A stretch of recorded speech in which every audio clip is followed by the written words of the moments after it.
আকাবা উপসাগরের তীরে বসে দাউদ আলাইহিস সালাম জাবুর কিতাব তেলাওয়াত করতেন।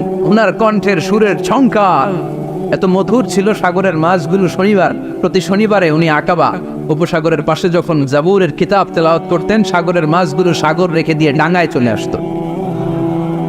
এজন্য আল্লাহ বললেন, খবরদার, শনিবার এলাকাতে মাছ শিকার করা আমি হারাম ঘোষণা করলাম। কি বার? এবার দাউদ আলাইহিস সালামের কওমের লোকেরা কৌশল করা আরম্ভ করে দিল। তারা বলল, আল্লাহ বলছে শনিবারে মাছ ধরা হারাম, খবরদার আমরা মাছ ধরবো না, তবে শনিবার আমরা বেড়া দিয়ে রাখি। কি দিয়ে রাখবো? জাল দিয়ে বেড়ে দিয়ে রাখবো। শনিবারে ধরবো না, রবিবারে যাই ধরবো। খবরদার শনিবারে ধরবি না, শনিবারে হারাম। হারাম করছে কে? তো মাছগুলো যখন তেলাওয়াত করতে আসতো, এরা জাল দিয়ে বেড়ে দিয়ে রাখতো চারদিকে, শনিবারে ধরতো না, কারণ হারাম। কারণ কি? বেড়ে দিয়ে রাখতো, রবিবারে যে ধরতো। আল্লাহ কি এটা বুঝাইছে? আল্লাহ বুঝাইছে শনিবারে যত মাছগুলো এসেছে এগুলো ধরা যাবে না, এগুলো যখন আবার সাগরের প্রবাহে ভেসে চলে যাবে, তোমরা আবার নৌকা নিয়ে মাছ শিকার করতে পারবে। ঠিক কিনা?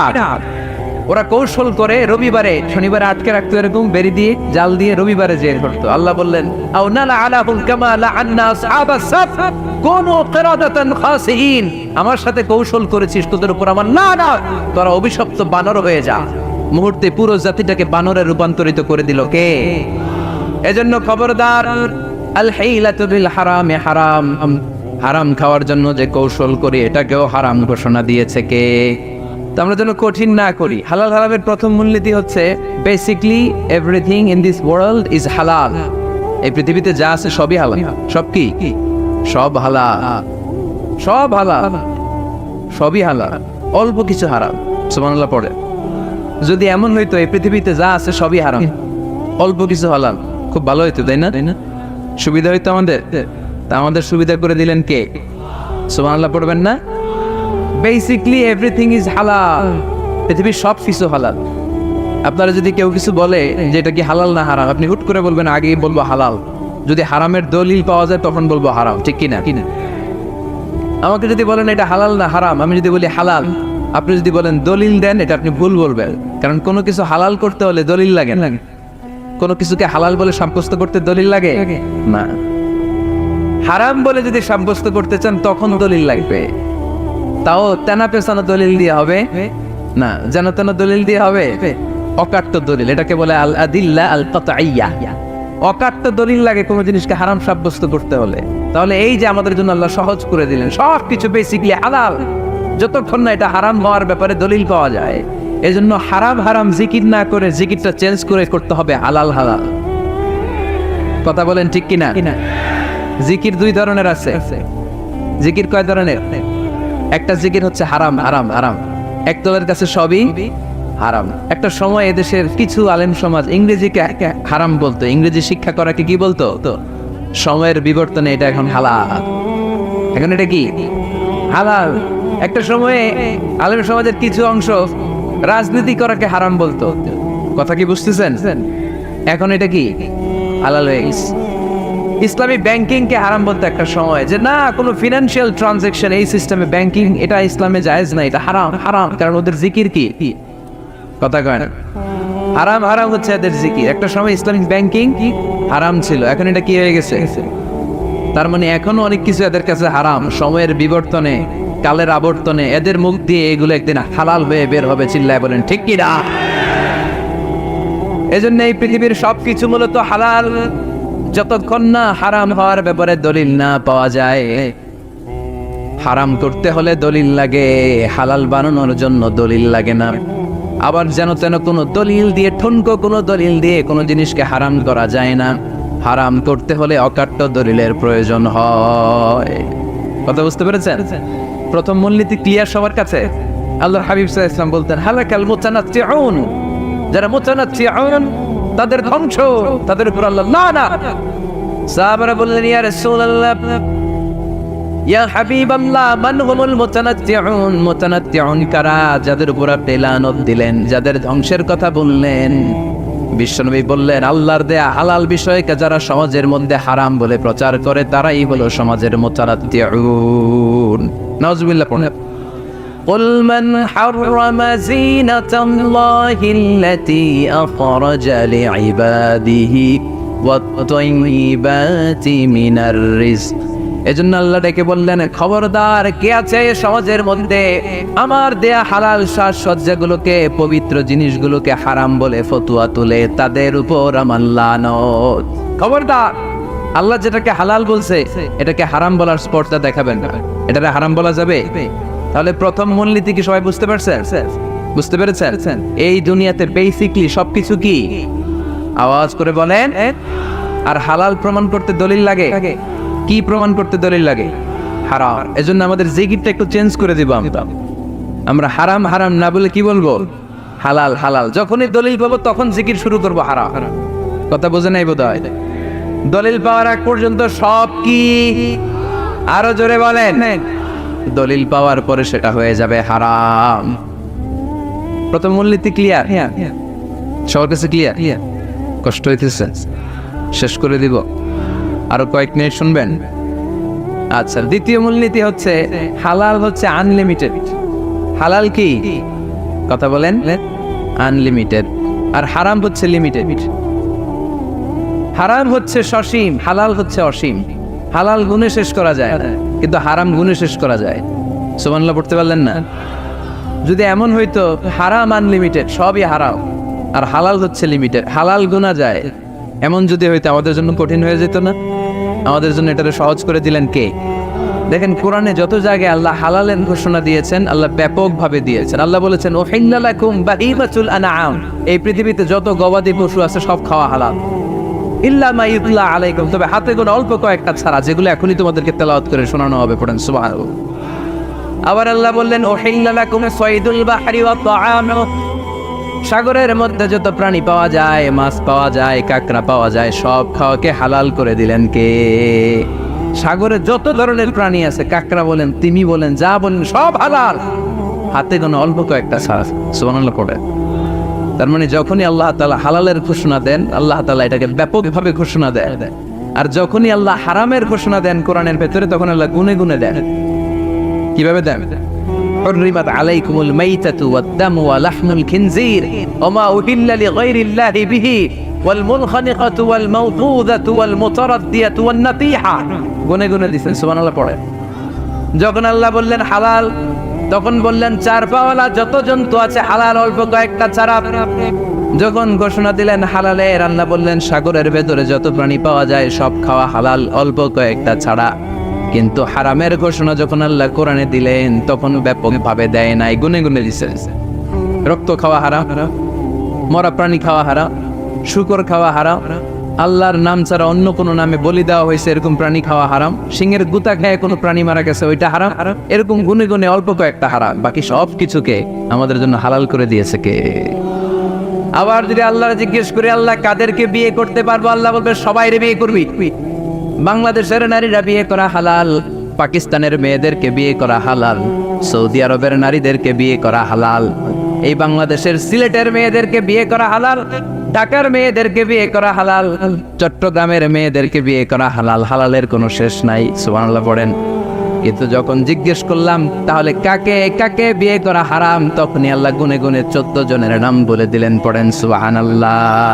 হুররিমাত আলাইকুম উম্মাহাতুকুম ওয়া বানাতুকুম ওয়া আখাওয়াতুকুম ওয়া আম্মাতুকুম ওয়া খালাতুকুম ওয়া বানাতুল আখি ওয়া বানাতুল উখত। চিল্লায় পড়ে আল্লাহু আকবার। যখন হালাল, তখন ব্যাপকভাবে বললেন সব মেয়েদেরকে বিয়ে করতে পারো।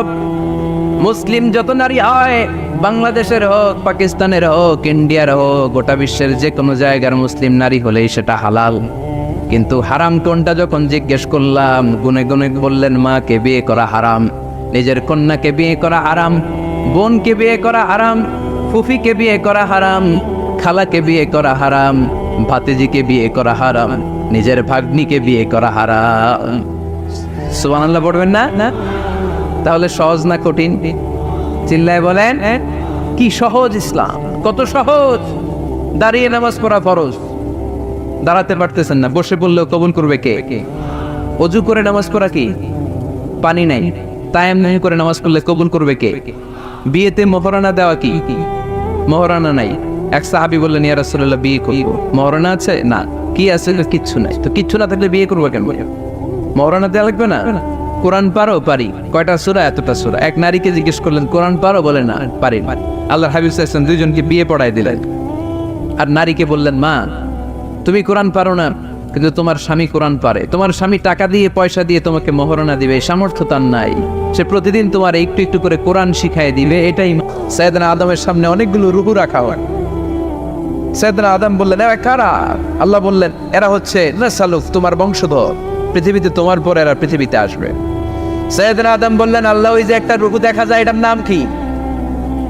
আল্লাহ বললেন, হাদা ইবনুকা দাউদ, এটা তোমার ছেলে দাউদ, সে দুনিয়াতে নবী হয়ে আসবে, তার ছেলে সুলাইমান নবী হয়ে আসবে। সাইয়েদনা আদম বললেন, মাবুদ আমার ছেলে দাউদের কত বছর হায়াত আপনি দিয়েছেন? আল্লাহ বললেন, 40 সানা, মাত্র 40 বছর, 4 ইয়ার্স। 40 বছর তোমার ছেলেটা বাঁচবে। ও আল্লাহ, আমি বাঁচবো কয় বছর? তুমি বাঁচবা 1000 বছর। সুবহানাল্লাহ। সাইয়েদনা আদম বললেন, মাবুদ এত ফুটফুটে সুন্দর আমার ছেলে দাউদ, মাত্র 40 বছর দিলেন কেন? জিদ মিন আমরিহি, বাড়ায়া দেন। কি করেন? মানে সুপারিশ করতেছে পোলার লাইগা। কে? বাবা। আল্লাহ আপনি বাড়ায়া দেন। আল্লাহকে বাড়ানো যাবে না, লেখা হয়ে গেছে। রুফিআতিল আকলাম ওয়া জাফফাতিস সুহুফ, কলম তুলে নেওয়া হয়েছে আর কালি শুকায় গেছে, আর কিছু করা যাবে? সাইয়েদনা আদম বললেন, মাবুদ আমার 1000 বছর কেন দিলেন? আমার এই সুন্দর ফুটফুটে ছেলেটারে মাত্র শুধুমাত্র 40 বছর কেন দিলেন? ও মাবুদ, আমার 1000 বছরের দরকার নাই, আমার 1000 বছর থেকে 60 বছর আমি আমার ছেলেরে দিয়ে দিলাম। দাউদ আলাইহিস সালাম বাঁচবে 40 বছর, তো বাপ আদম যদি আরো 60 দেয়, 40 আর 60 নিলে কত হয়? 100। ভালো হিসাব বোঝে, 100। আর আদম আলাইহিস সালাম পেয়েছিলেন 1000 বছর, 60 কমে গেলে রইল কত? 940 বছর পৃথিবীতে থাকার পরে মালাকুল মাউত চলে এসেছে। কারণ এটা on time, the death will come on time, it never late, কখনো দেরি হয় না। আল্লাহ বললেন, লিকুল্লি উম্মাতিন আজালুন ফাইযা জাআ আজালুহুম লা ইস্তাখিরুনা সাআতান ওয়া লা ইস্তাকদিমুন। মৃত্যুর একটা নির্ধারিত সময় আমি বেঁধে দিয়েছি, অন টাইম। অন টাইমেই চলে আসে, 1 সেকেন্ড আগেও আসবে না, 1 সেকেন্ড পরেও আসবে না। 940 বছর বয়সে মালাকুল মাউত এসে হাজির, এসে বলল, জিতু আন আকবাদা রূহাক, রূহ কবজ করতে আসছি। আদম আলাইহিস সালাম বললেন, রূহ কবজ করতে আসছো মানে? আমি বাঁচবো 1000 বছর। কয় বছর? মালাকুল মাউত বললেন, না না, ওই যে আগের কথা স্মরণ করেন, আপনি 60 বছর দিয়া দিছিলেন। কয় না, আমি দেই নাই, আমি আরো বাঁচুম, আরো 60 বছর পাওনা আছি, আমি দেই নাই। মালাকুল মাউত বললেন, আপনি দিয়েছেন? আদম বলে, দেই নাই। মালাকুল মাউত বলে, আল্লাহ ঘটনা দেখেন, দিয়া কয় দেই নাই। আল্লাহ কয়, থাক, কথা কইস না, আয়া বস। সুবহানাল্লাহ পড়ে। নাসিয়া আদম ফানাসিয়া বানু, ভুলে গেছেন উনি। আমরা ভুলে যাই, আমরা খেয়ে বলছি খাই নাই, নিছিলাম পকেটে, কয় নেই নাই। এরকম ডাকাইত আছে না নাই? নাসিয়া আদম ফানাসিয়া বানু, বিশ্বনবী বললেন, আদম ভুলেছে তো তার সন্তানরাও ভুলে যায়। জাহাদা আদম ফাজাহাদা যুররিয়াতুহু, আদম অস্বীকার করেছে, তার সন্তানরাও অস্বীকার করে। সেদিন থেকে আল কিতাব ওয়া শুহুদ, মানে লিখে রাখার সিস্টেম আর সাক্ষীর সিস্টেম চালু হয়েছে। সুবহানাল্লাহ পড়েন। সুবহানাল্লাহ। 940 বছর বয়সে মালাকুল মাউত এসে আদম আলাইহিস সালামের রূহ নিতে পারে নাই। উনি 1000 বছর যখন হয়েছে তখন এসে সাইয়েদনা আদম আলাইহিস সালামের রূহ কবজ করেছে। যেই দিন পৃথিবীর প্রথম মানব, প্রথম নবীর রূহ মালাকুল মাউত দুনিয়া এসে কবজ করেছে, ওই দিনটাও ছিল জুমাবার। সুবহানাল্লাহ, আল্লাহু আকবার। আবার বিশ্বনবী বললেন, লা তাকুমুস সাআ ইল্লা ফি ইয়াউমিল জুমআহ, ইযা যুলজিলাতিল আরদু জিলজালাহা ওয়া আখরাজাতিল আরদু আসকালাহা, ইযা রুজ্জাতিল আরদু রাজ্জান ওয়া বুসাতিল জিবালু বাসসা। কিয়ামতের দিন পৃথিবীটাকে একটা প্রকম্পন দিয়ে কাঁপিয়ে দিবে কে? মারাত্মক একটা ঝাঁকুনি দিবে আল্লাহ, পুরো পৃথিবীটা কেঁপে ভেঙে চুরে খান খান হয়ে যাবে। এই ঝাঁকুনি আর আর্থকোয়েক, ভূমিকম্প এর ঘটনাটা যেদিন ঘটবে ওই দিনটাও হচ্ছে জুমার দিন। চিৎকার করে পড়েন সুবহানাল্লাহ। তার মানে আদম সৃষ্টি হলো জুমার দিনে, দুনিয়ায় নামিয়ে দেওয়া হলো জুমার দিনে, তওবা কবুল করে নেওয়া হলো জুমার দিনে। রূহ কবজ করা হলো জুমার দিনে, আবার কিয়ামত সংগঠিত হবে জুমার দিনে। পড়েন সুবহানাল্লাহ। আবার বিশ্বনবী বললেন, আর রমাদান ইলা রমাদান, এক রমজান থেকে আরেক রমজানের মাঝখানে যত গুনাহ হয় মাফ করে কে? আল্লাহ। তারপরে বিশ্বনবী বললেন, আল উমরাতু ইলাল উমরা, কেউ যদি একবার উমরা করে পরে আবার করলে 2 উমরার মাঝখানে গুনাহগুলো মাফ করে দেয় কে? আবার বিশ্বনবী বললেন, আল জুমআতু ইলাল জুমআ কাফফারাতুন লিমা বাইনাহুমা, এক জুমার পর থেকে সামনের জুমা আসা পর্যন্ত যে সগীরা গুনাহগুলো হয় সবগুলো সগীরা গুনাহ মাফ করে দেয় কে? রজব শাবানে বরকতে দাও, রমজান মাসে গুনাহ ঝড়াও, সপ্তাহ জুড়ে তুমি বরকতে দাও, জুমার দিনেতে গুনাহ ঝড়াও, রজব শাবানে বরকতে দাও, রমজান মাসে গুনাহ ঝড়াও। ঠিক কি না? তার মানে জুমার দিন গুনাহ মাফের দিন। সারা সপ্তাহে ভুল ত্রুটি অন্যায় যা করলাম জুমার নামাজের বদৌলতে সব গুনাহ মাফ করে দেয় কে? এই দামি দিনটাকে আল্লাহ ইহুদিদের দিতে চেয়েছিলেন, পায় নাই। আলহামদুলিল্লাহ করবেন না? আলহামদুলিল্লাহ। ইখতিলাফু, তারা ইখতিলাফ করে হারাইছে এটা। এই দামি দিনটা রব্বুল আলামিন নাসারাদেরকে দিতে চেয়েছিলেন, ফাখতালাফু, ওরাও ইখতিলাফ করে হারাইছে। এজন্য ইখতিলাফ ভালো জিনিস না খারাপ জিনিস? মারামারি ভালো জিনিস না খারাপ জিনিস? আর ঐক্য করা ভালো জিনিস না খারাপ জিনিস?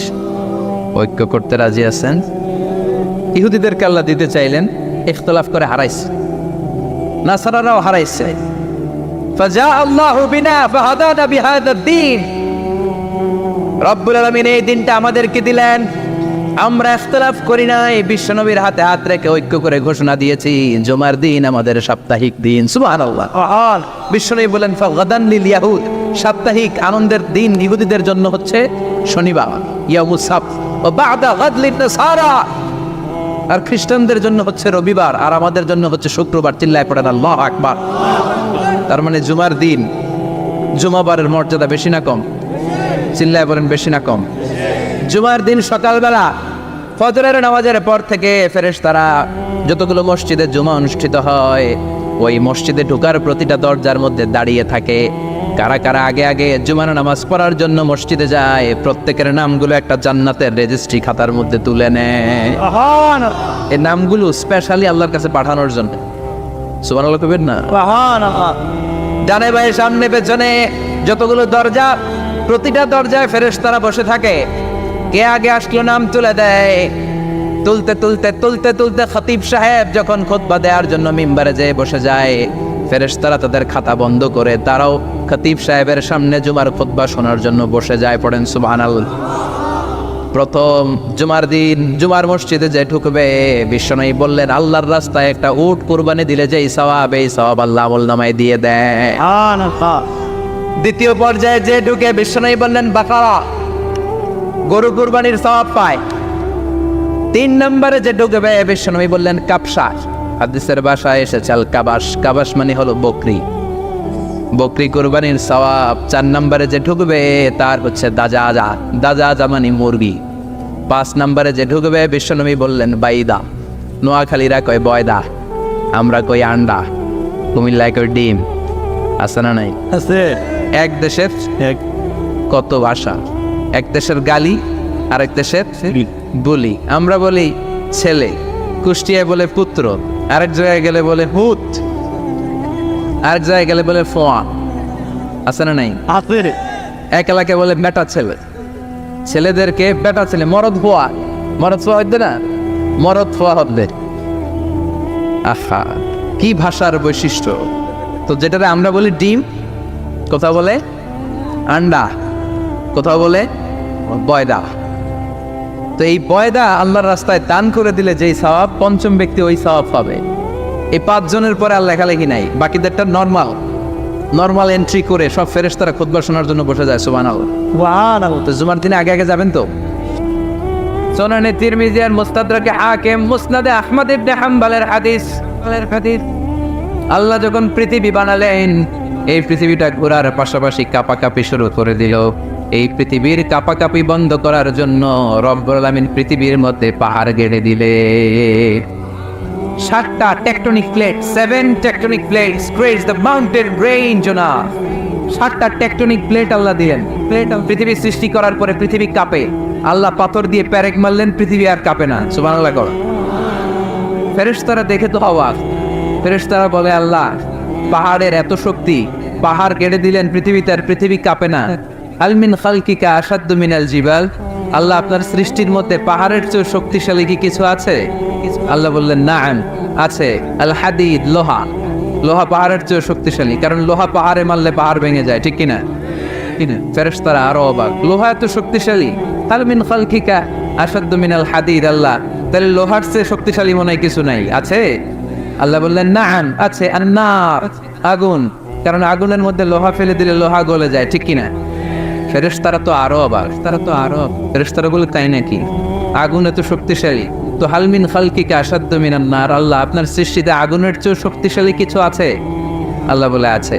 আলমা, পানি, কারণ আগুনের মধ্যে পানি ঢাললে আগুন পাওয়া যায়। ফেরেশতারা তো এবার আরো অবাক, পানি এত শক্তিশালী, ওই পানি গট গট গট গট করে আমরা খাই, এত শক্তিশালী আল্লাহ। আল মিন খালকিকা আশাদ্দু মিনাল মা, আপনার সৃষ্টিকুলের মধ্যে পানির চাইতে শক্তিশালী কি কিছু আছে? আল্লাহ বলে আছে। সেটা আবার কি? আল্লাহ বলে আর রিহ, বাতাস। বাতাস যখন সাগরের পানির মধ্যে উচ্ছ্বাস মারে তখন এটা জলোচ্ছ্বাস হয়ে যায়, ঠিক কিনা? বাতাসের ধাক্কায় পানি জলোচ্ছ্বাস হয়ে এক জায়গা থেকে আরেক জায়গায় যায়। আল্লাহ বললেন পানির চাইতেও শক্তিশালী সৃষ্টি আমার আছে, ওইটার নাম বাতাস। ফেরেশতারা অবাক হয়ে আবার জিজ্ঞেস করে, আল্লাহ আপনার সৃষ্টিকুলের মধ্যে বাতাসের চাইতেও শক্তিশালী কিছু আছে কিনা বলেন। আল্লাহ বললেন আছে। বাতাসের চাইতেও শক্তিশালী হলো আমার আশরাফুল মাখলুকাত মানুষ। মানুষ শক্তিশালী ওই মানুষ যে মানুষ গোপনে দান করে, গোপনে আল্লাকা সিররুন ইনদাল্লাহ বাইনাকা আনতা ওয়া বাইনাল্লাহ, আল্লাকা সাদাকাতুন তাখফা লা ইয়ালামুহা ইল্লাল্লাহ, আল্লাকা সিররুন ইনদাল্লাহ বাইনাকা আনতা ওয়া বাইনাল্লাহ, আল্লাকা সাদাকাতুন তাখফা লা ইয়ালামুহা ইল্লাল্লাহ। পড়তে হবে আল্লাহু আকবার। গোপন দান যিনি করে তিনি সবচাইতে শক্তিশালী, ঠিক কিনা? এজন্য মাতুয়াইলের ভাইয়েরা গোপন দান করতে রাজি আছেন নাকি? অমুক ভাই বিশিষ্ট সমাজ সেবক 2 লক্ষ টাকা, বলেন মারহাবা। এইভাবে দান করবেন। মারহাবা করলেও আসি, না কইলেও আসি, ঠিক কিনা? মারহাবা যদি বলে দেন, সমস্যা নাই। মারহাবা না বললেও দিবেন। তাহলে খুশি কে? বেশি খুশি হয় যখন লুকায় লুকায় দেন, নাম না জানায় দেন। ওই দান ওই আল্লাহ এমন ভাবে কবুল করে, ওই দানের কারণে 7 শ্রেণীর ব্যক্তিকে আল্লাহ আরশের নিচে ছায়া দিবে। যেদিন কোনো ছায়া পাওয়া যাবে না, ওই দিন ওই ব্যক্তিকে আল্লাহ টেনে আরশের ছায়ার নিচে বসিয়ে দেবে। তাহলে কোরআন পাহাড়ের কথা যা বলেছে, বিজ্ঞানে ওই কথা আছে না নাই? এরপর কোরআন বলেছে আলাম তারা আন্নাল্লাহ ইউসজি সাহাবান সুম্মা ইউআল্লিফু বাইনাহু সুম্মা ইয়াজআলুহু রুকামান ফাতারাল ওয়াদকা ইয়াখরুজু মিন খিলালিহি, আল্লাহ সাগরের পানিগুলোরে তারায় মেঘ বানায়, আকাশে নেয়, বৃষ্টি নাজিল করে।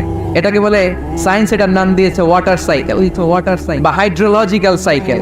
এটাই আল্লাহ কোরআনে এইভাবে বলেছে আলাম তারা আন্নাল্লাহ ইউসজি সাহাবান, তোমরা কি দেখো না সূর্যের তাপে বাষ্প হয়ে গ্যাস হয়ে পানিগুলো উপরে ওঠে। যারা বিমান দিয়ে ফ্লাই করেন তারা বিমানের জানলার পাশে সিট পেলে দেখেন নাই কিভাবে মেঘমালাগুলো বিমানের সাথে খেলা করে? এগুলো তৈরি করছে কে? তার মানে কোরআন যা বললো বিজ্ঞান তাই বলে। সানশাইন, সূর্যের প্রখর তাপে পানিগুলো বাষ্প হয়ে উপরে যায়, ঘনীভূত হয়, কন্ডেন্সড হয়, ঘনীভূত হয়, মেঘমালা হয়। ওই মেঘ থেকে ঝিরি ঝিরি বৃষ্টি নাজিল করে কে? আমাদের ফসল খেতে গরু যদি খাইতে আসে আমরা তারাই না? আল্লাহ কয় তুই তোর ফসল ক্ষেত বাঁচানোর জন্য গরু তারাস, আমি তো আকাশে মেঘ তারাই। তোর এখান থেকে যে ফসল আসে, এইখানে ফসল উৎপাদনের জন্য পরিশ্রম তুই একা করস নাই, আমারও পরিশ্রম আছে। তুই দুনিয়ার জমিনে ছাগল তাড়িয়ে দিস, মেঘ তাড়িয়ে দিস, আমি আল্লাহর আদেশে আকাশের মেঘগুলো আমি তাড়িয়ে তোর ক্ষেতের উপরে, ফসল ক্ষেতের উপরে নিয়ে বৃষ্টি নাজিল করে আমি সবুজ শ্যামল ফসল ক্ষেত দিয়েছি। তার মানে সায়েন্স যা বলেছে আর বিজ্ঞান যা বলেছে মিল আছে না নাই? আকাশে মেঘমালা দেখলে বিষ্ণু ইসলাম ভয় পেয়ে যেতেন, দোয়া পড়তেন, আল্লাহুম্মা সাইয়িবান নাফিআ, আল্লাহ উপকারী বৃষ্টি দেয়। বৃষ্টি দেখলে, মেঘ দেখলে আল্লাহ রাসূল পেরেশান, একবার ঘরের ভিতরে আরেকবার বাইরে, একবার ভিতরে আরেকবার বাইরে। আম্মা জান বলতেন, ইয়া রাসূলুল্লাহ, আকাশে মেঘ দেখলে আপনি পেরেশান হন কেন? আল্লাহ রাসূল কেঁদে কেঁদে বলতেন, আয়েশা আমি জানি না এই বৃষ্টি আর তুফান থেকে মদিনায় সজীব শ্যামল ঘাসলতা পাতা জন্মাবে, নাকি এর মধ্যে থেকে বজ্রপাত এসে আমাদের পাপের কারণে আল্লাহ মদিনাটারে জ্বালিয়ে দিবে, আমি জানি না। আমরাও যে আকাশে মেঘমালা দেখি, আমরা কি জানি এটা কি রহমতের মেঘ না আযাবের মেঘ? জানি আমরা। তারপরও বৃষ্টি আসলে আমাদের গান আছে না নাই? বৃষ্টি আসলে দেখবেন গান লাগাই দেয়, বৃষ্টি পরে টাপুর টুপুর, ওই কয় পায়ে দিয়ে শোনান নবে, সব মুখস্থ, এগুলো করা যাবে না।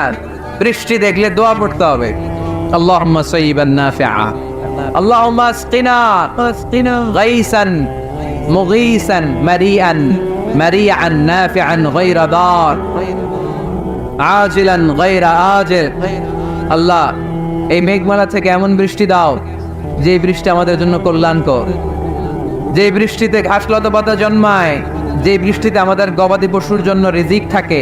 কল্যাণকর বৃষ্টি দাও আল্লাহ, ক্ষতিকর বৃষ্টি দিও না, তাড়াতাড়ি দাও, দেরি করো না। চিল্লায় পড়েন আমিন। আল্লাহর হাবিব বললেন, মুস্তাদরাকে হাকিমের হাদিস, সিনতান লা তুরাদ্দান, দুই দোয়া আল্লাহ কখনো ফিরিয়ে দেন না। কয় দোয়া? এক হচ্ছে ইনদান নিদা, আজানের পরে যে দোয়াটা করা হয়, আজান আর একামতের মাঝখানে দোয়া, আজানের সময় দোয়া, এই দোয়া আল্লাহ ফিরিয়ে দেয়, একটা গেল। দুই নাম্বার হচ্ছে তাহতাল মাতার, বৃষ্টির নিচে দাঁড়িয়ে দোয়া করলে ওই দোয়া কবুল করে কে? আর আমরা বৃষ্টির নিচে দাঁড়িয়ে আঁকা বাঁকা মেঠো পথে কোন রূপসী হেঁটে যায়, আসরা নাই? বৃষ্টি আসলে আমরা ভাবুক হয়ে যাই, দরজা জানলা বন্ধ করে দিয়ে অনেকে গান বাজনা ছেড়ে দেয়, হিন্দি গান লাগায় দেয়। এই 16 ডিসেম্বরেও দেখলাম কিছু কপাল পোড়া বাংলা দেশাত্মবোধক গানের পরে হিন্দি গান লাগাই দিচ্ছে। কত বড় ডাকাই, কোথায় কি করতে হবে ওইটাও জানে না। সেই জন্য বৃষ্টি নাজির হলে আমরা যেন আল্লাহর কাছে দোয়া করি। বৃষ্টির সময় দোয়া করলে ওই দোয়াটা কবুল করে কে? তাহলে ফিজিক্সের এই পোরশনে আমরা লোহা নিয়ে কথা বললাম, বায়োলজিক্যাল অ্যাসপেক্ট অফ মাউন্টেন্স, পাহাড় নিয়ে কথা বললাম, পানি নিয়ে। এবার আমরা জুলজি নিয়ে কিছু কথা বলে মুনাজাতের দিকে যাবো ইনশাআল্লাহ। প্রাণীবিদ্যা, জুলজি মানে কি? প্রাণীর কথা তো আর কোরআনে নাই। প্রাণীর নামে আল্লাহ কোরআন একটা সূরায় দিয়ে দিয়েছে, সূরাতুল আনআম। আবার 5টা প্রাণীর নামে আলাদা আলাদা সূরা আছে না নাই? সূরাতুল বাকারা মানে, সূরাতুল ফিল মানে, সূরাতুন নামল মানে পিঁপড়া, সূরাতুন নাহাল মানে মগজ, সূরাতুল আনকাবুত মানে মাকড়সা। 5টা প্রাণীর নামে কোরআনে সূরা দিছে কে? আবার আল্লাহ বললেন, ওয়া ইন্না লাকুম ফিল আনআমি লা'iবরাতান নুসকিকুম মিম্মা ফি বুতুনিহি মিন বাইনি ফারথিন ওয়া দামিন লাবানান খালিসান সাইগান লিশ-শারিবিন।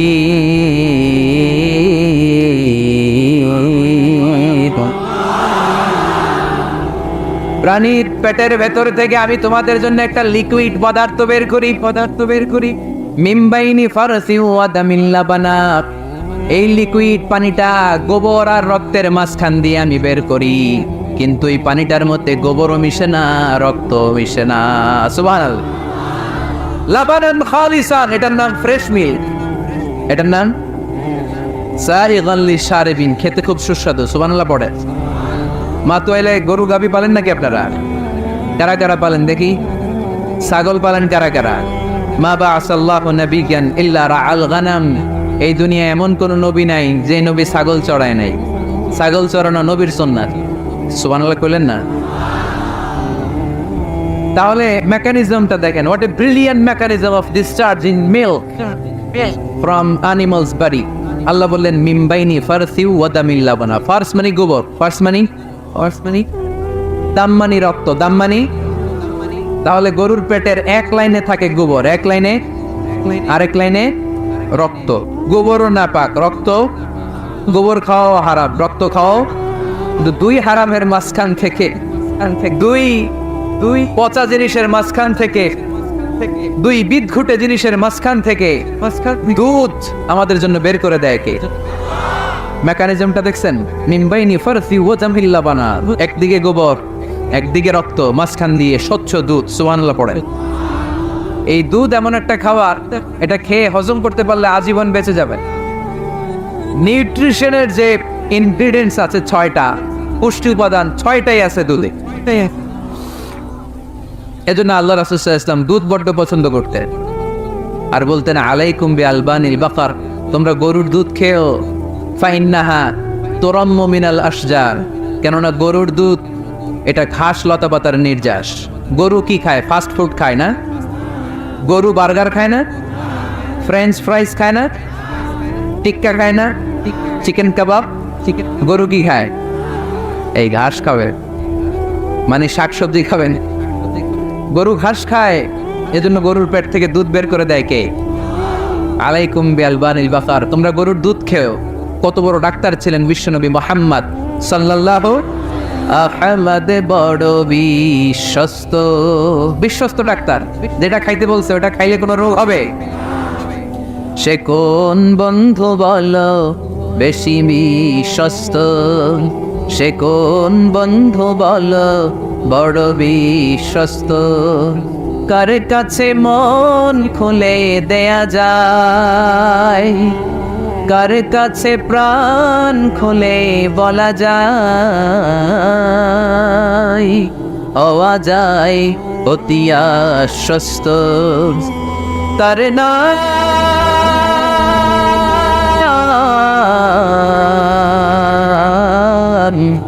আহমদ, বড় বিশ্বস্ত। সুবহানাল্লাহ পড়ে। এমন বিশ্বস্ত নবী, যেটা খাইতে বলছে ওইটা খাইলি ডাইরেক্ট অ্যাকশন। কালিজিরা খেতে বলতেন, মধু খেতে বলতেন, লাউ খেতেন। লাউ খেলে পেট যত ঠান্ডা থাকে, পৃথিবীর কোনো খাবার এত ঠান্ডা হয় না পেট, ঠিক কি না? এজন্য বিশ্বনবী বলছেন আলাইকুম বিআলবানিল বাকার, গরুর দুধ খাবা, ফাইন্নাহা তুরাম্মু মিনাল আশজার, কেননা ঘাস পাতা খেয়ে গরুর ভেতরে আল্লাহ ঘাস পাতার মাধ্যমে দুধ বানায়। আবার বিশ্বনবী বললেন মেরাজের রাতে জিব্রাইল 3টা মগ এনে আমার হাতে দিয়েছিল। এক মগের মধ্যে ছিল পানি, আরেক মগের মধ্যে ছিল মদ, আরেকটা মগের মধ্যে ছিল দুধ। 3টা দিয়ে আমার টেস্টিং শুরু করে দিছে, টেস্টিং করতেছে। বিশ্বনবী ধরেন তো কোনটা ধরবেন? বিশ্বনবী দুধেরটা ধরলেন। কোন? সুবহানাল্লাহ। সাইয়েদনা জিব্রাইল বললেন আখাসতাল ফিতরা, নবী আপনি যেমন ধরছেন তেমন, আপনি যেমন, আপনার স্বভাব যেমন নিয়েছেনও তেমন। এজন্য দুধ খাবেন, বাচ্চাদেরকে দুধ খাওয়াবেন। অনেক মায়েরা বাচ্চাদেরকে বুকের দুধ খাওয়াতে চায় না, ডানু খাওয়ায়, ল্যাকটোজেন খাওয়ায়, সিরালাক খাওয়ায় না। আমার মায়েরা, আমার সম্মানিত বোনেরা, বাচ্চাদেরকে দুধ খাওয়াবেন। ওয়াল ওয়ালিদাতু ইরদি'না আওলাদাহুন্না হাওলাইন, 2 বছর খাওয়াবেন, কামিলাইন, পরিপূর্ণ।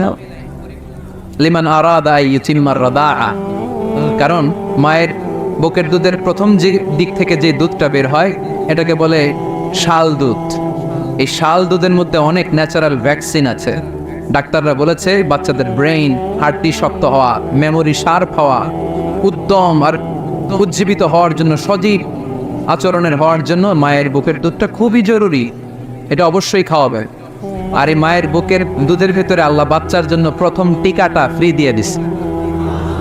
বাচ্চার জন্য কিছু টিকা দেওয়া লাগে না, যক্ষা এটা সেটা, প্রথম টিকাটা ফ্রি। প্রথম টিকাটা আল্লাহ দিছে মায়ের বুকের দুধের ভিতরে। এজন্য নিজেরাও দুধ খাবো, বাচ্চাদেরকেও মায়ের বুকের দুধ খাওয়াইতে হবে, ঠিক কিনা? গরুর দুধের ভিতরে অনেক পুষ্টি আছে, হজম করতে পারলে অনেক পুষ্টি। আমরা যেন বেশি বেশি দুধ পান করি, আল্লাহ তুমি তৌফিক দান করো। তাহলে দুধের এই কথা কোরআনে যা আছে, সায়েন্স তাই বলছে। কোরআন বলছে 1500 বছর আগে, সায়েন্স এখন খালি ঘোষণা দিয়েছে বাচ্চাদের দুধ খাওয়ান, গরুর দুধ খান, এটাতে উপকার আছে। তার মানে এই প্রাণীকুলের ব্যাপারে প্রাণীবিদ্যার যে তথ্য, কোরআন আর বিজ্ঞান মিল আছে না নাই? এরপরে কোরআন বলেছে মধু খাও। وأوحى ربك إلى النحل أن اتخذي من الجبال بيوتا ومن الشجر ومما يعرشون ثم كلي من كل الثمرات فاسلكي سبل ربك ذللا يخرج من بطونها شراب مختلف ألوانه فيه شفاء للناس إن في ذلك لآية لقوم يتفكرون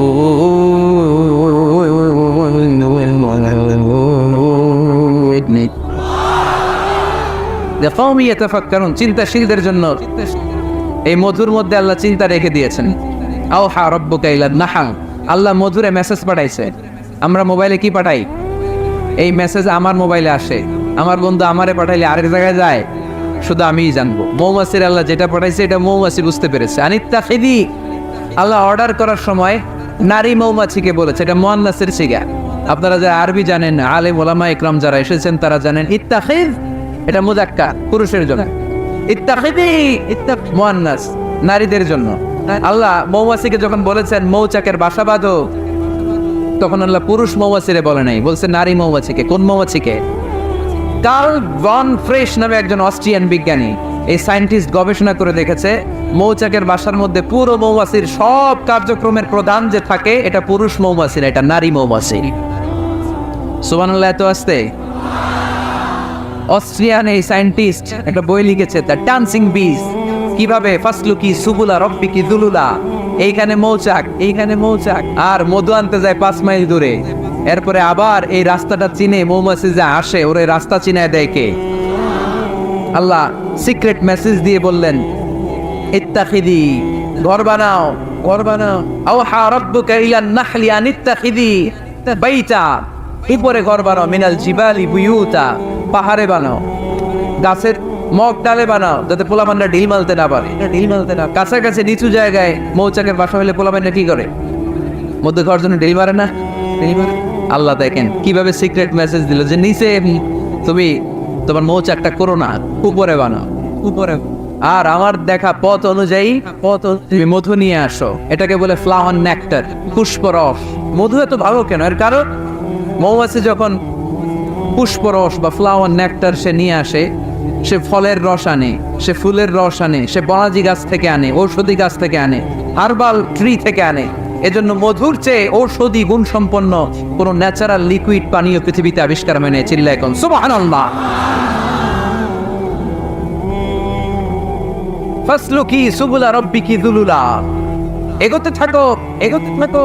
তারপরে তার মধুগুলোকে নিয়ে বাসার মধ্যে রাখো, বাসার মধ্যে রাখো। এই আয়াত থেকে প্রমাণ হয় পুষ্পরস সংগ্রহ করে মধু এটাকে খেয়ে ফেলে, এমন না মুখ দিয়ে এনে মৌচাকে রেখে দেয়, না, এটা খেয়ে ফেলে। খেয়ে পেটের ভেতর একটা চেম্বার আছে, আলাদা একটা চেম্বার, ওইখানে এনজাইম দিয়ে এটাকে সমৃদ্ধ করে। তারপর একটা টিউব আছে এটার পেছনে, টিউব দিয়ে মৌচাকের ভেতরে মধুকে পৌঁছে দেয় আমাদের জন্য। কোন সুবহানাল্লাহ। এই অস্ট্রিয়ান সায়েন্টিস্ট উনি গবেষণা কইরা অপারেশন করে মৌমাছি কেটে দেখতে পেলো মৌমাছির পেটের ভিতরে একটা পাকস্থলী না আমাদের মতো, ওর পেটের ভিতরে আল্লাহ 2টা পাকস্থলী দিয়েছে। একটা তার নিজের খাবারের পাকস্থলী, আর একটা আমাদের জন্য যে মধু এনে এটাকে এনজাইম লিকুইড দিয়ে সমৃদ্ধ করবে, ওইটার জন্য আরেকটা পাকস্থলী। চিল্লায় পড়তে হবে আল্লাহু আকবার। এজন্য মধু খেতে রাজি আছেন তো? বিষ্ণু ঈসা ইসলাম ফ্রেশ মধু খেতেন, ফ্রেশ দুর্গন্ধযুক্ত মধু বিষ্ণু সাল্লাল্লাহু আলাইহি সাল্লাম কখনো খেতেন। আর বিষ্ণু ঈসা ইসলাম বলতেন আলাইকুম বিশিফাইন, তোমরা 2টা শিফা নাও। কোরআনে এই মেসেজটা খেয়াল রাখবে, কোরআনে কালামুল্লাহ মাজিদে 2টা বিষয়ের ক্ষেত্রে আল্লাহ শিফা শব্দ যোগ করেছেন। এক হচ্ছে স্বয়ং কোরআনের ক্ষেত্রে আল্লাহ বলেছেন এটাতে আছে শিফা, আর মধুর ক্ষেত্রে বলেছেন মধুতে দিয়েছি আমি শিফা। এজন্য বেশি বেশি মধু খাওয়ার দরকার আছে না নেই? কত ধরনের মধু যে পৃথিবীতে পাওয়া যায়, ব্ল্যাক হানি, হোয়াইট হানি, ক্রেমড হানি, অর্গানিক হানি, এগুলো খুঁজে খুঁজে খাবেন। আজকে মধু খাইছেন কে কে? দেখে হাত তোলেন। মাশাআল্লাহ, আমিও খেয়ে আসছি আপনাদের সাথে। প্রতিদিন মধু খাইতে হবে শীতকালে।